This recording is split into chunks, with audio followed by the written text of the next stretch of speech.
Ooh, that is a nice one. Yay, That is a big pike.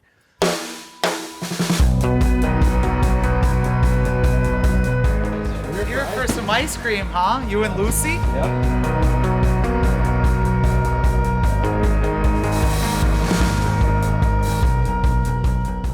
Hey everybody, we're definitely gonna try to see if we can catch some big pike out here on Fox Lake today. Show you guys where to look for big pike and how to catch them.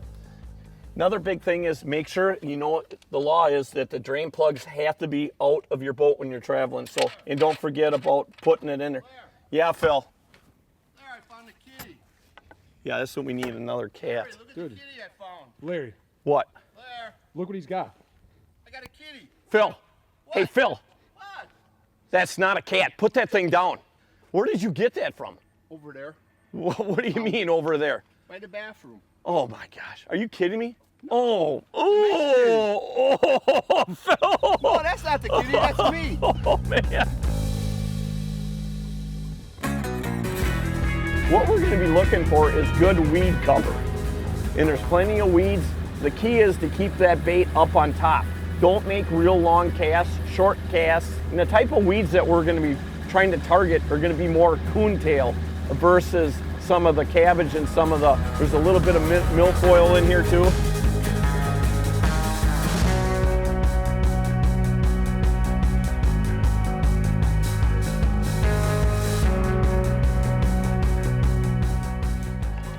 Ooh, that's a good fish.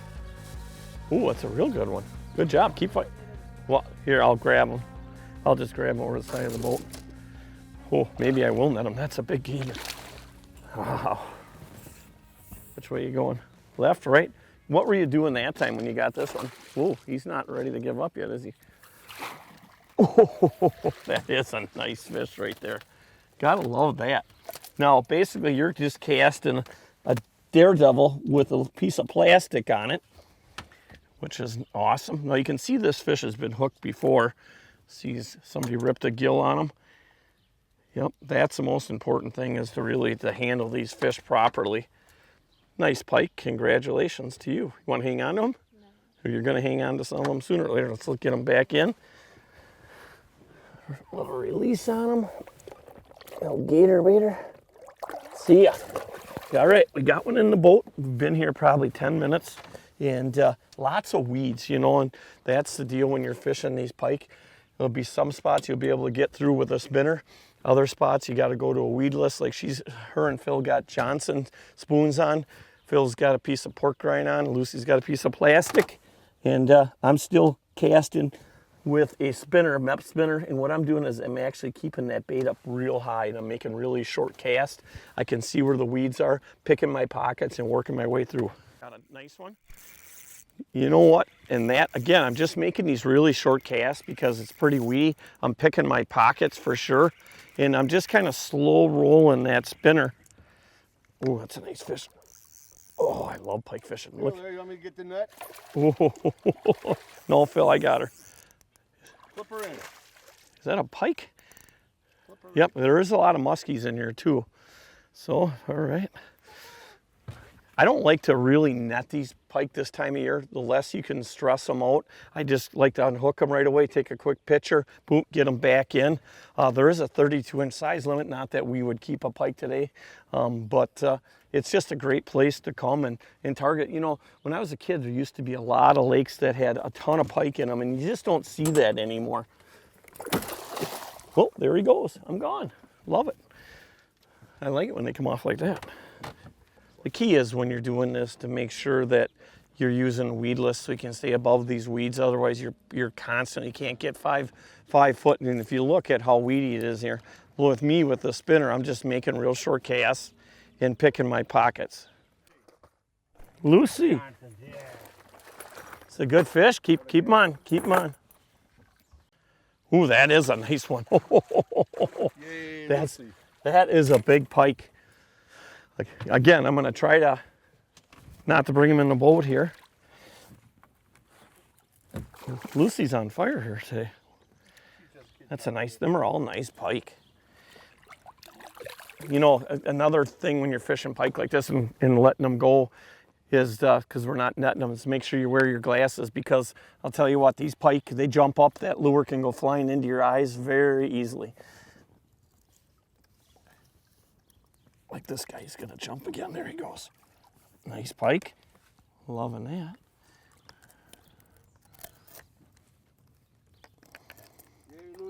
He inhaled that spoon. He inhaled that spoon. Tell you what. Want to see if you can pop that out of there? You don't have to fight weeds anymore. Okay, let's get this guy back in here. Again. Like I said, when it gets really this warm, you got to really be careful with these fish. He's gone. Good job, Luce. Phil, she's kicking your butt. With my Johnson. With your Johnson. That's true. You know, the key is too, when you're looking for pike, again, you know, trying to stay on that weed cover.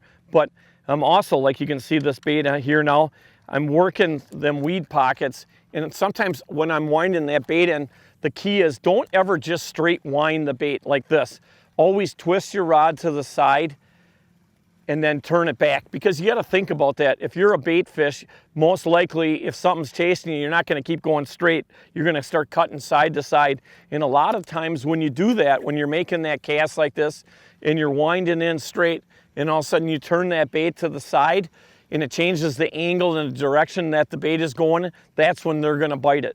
The other thing is too, a lot of times when I'm about halfway back from my retrieve, I'll stall it just for a second in the reel and then pick right back up on it. And that's another time when these pike or the muskies are gonna hit that bait. So as you can see, like right now I'm reeling and I'm changing the direction, okay? And all of a sudden I'll stop just for that split second, then I'll jump back on it. And it's amazing, either when you stop for that split second or when you turn that handle the first 2 or 3 times, how them fish will jump right on that bait. So again, you're just trying to trigger, get the reaction to get these fish to trigger and to respond to the baits that you're using. Hey, I'll tell you what, Phil. Yo. All right, good job. Nice job. Got a nibble there, got a nibble. Ooh, that's not a bad pike either, huh? Now that's on the bucktail. You got the players there, Buckaroni. Ooh, that's another nice one. They're all really nice fish. Come here. Okay, I'm gonna Good puppy, come here. I'm gonna catch you. let me get him up there. Watch those trouble hooks. Yeah, he's gonna get crazy on me.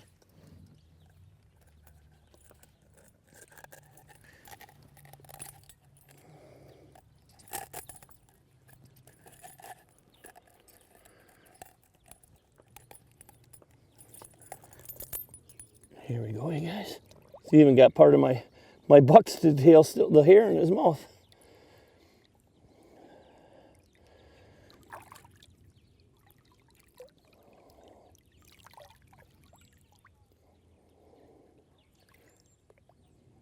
There he goes.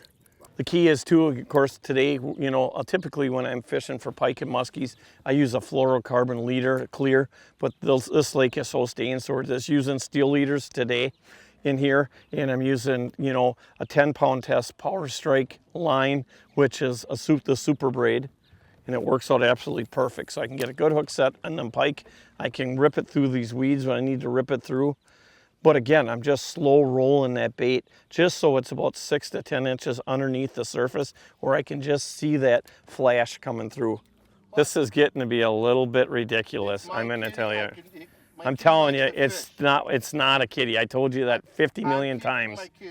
Phil, it's a skunk. Can't you smell them? My kitty likes to eat fish, so I'm trying to catch my kitty a fish to eat. Yeah, Phil. Can't you smell that thing? It's a skunk. No. Yes, kitty. Now we have to deal with not only one smelly person, but we got another one in the boat. Right. Going that way, kitty. Come here, you're gonna fall.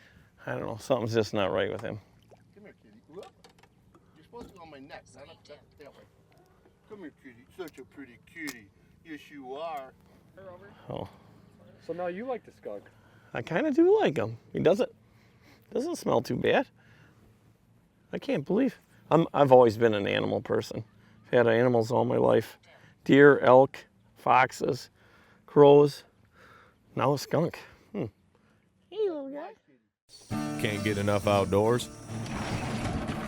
Go to LarrySmithOutdoors.com. follow us on social media for all the latest in fishing reports, tips and techniques, recipes, and other exclusive web-only content. Subscribe to Larry Smith Outdoors on YouTube and hit the notifications button to catch all our weekly videos. Because if you ain't the first to know, you're the last.